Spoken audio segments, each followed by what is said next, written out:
তুমি কি মরবা না? তুমি কি কবরে যাইবা না বাপ? এই পৃথিবীর কত রাজা বাদশাহ কবরে চলে গেছে, তুমি কি কোনোদিন কবরস্থান দেখো নাই? তুমি কারো জানাজা পড়ো নাই? তুমি কি কোনো মানুষের লাশ দেখো নাই? আমি 5 দিন আগে আমার জ্যাঠার সাথে কথা বলে আসছি, বাড়িতে খোঁজ খবর নিছি। 5 দিন পরে আমার জ্যাঠা মারা গেছে।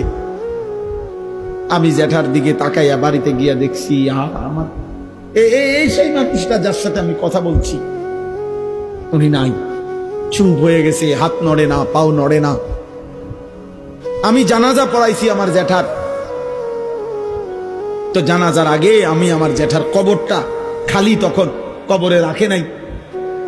আমি কবরের দিকে তাকাইয়া অনেকক্ষণ 8-10 মিনিট হইব, আমার বাবার কবরের পাশে আমার জ্যাঠার কবর। আমার আব্বা আগে ইন্তেকাল করছে।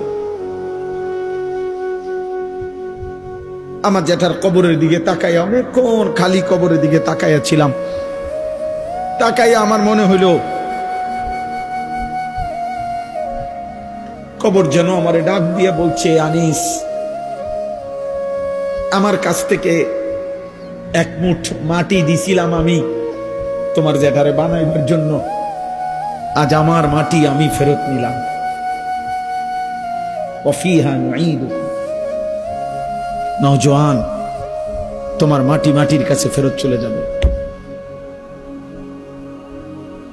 তুমি মাটি ছাড়া আর কিছু না। তোমার এই চোখ, নাক, কান, হাত, পাও, হ্যাঁ, এটা চোখ, নাক, কান, মাটি। মাটি ওই মাটির টুকরা। ওয়ালাকাদ খালাকনাল ইনসানা মিন সুলালাতিন মিন তিন।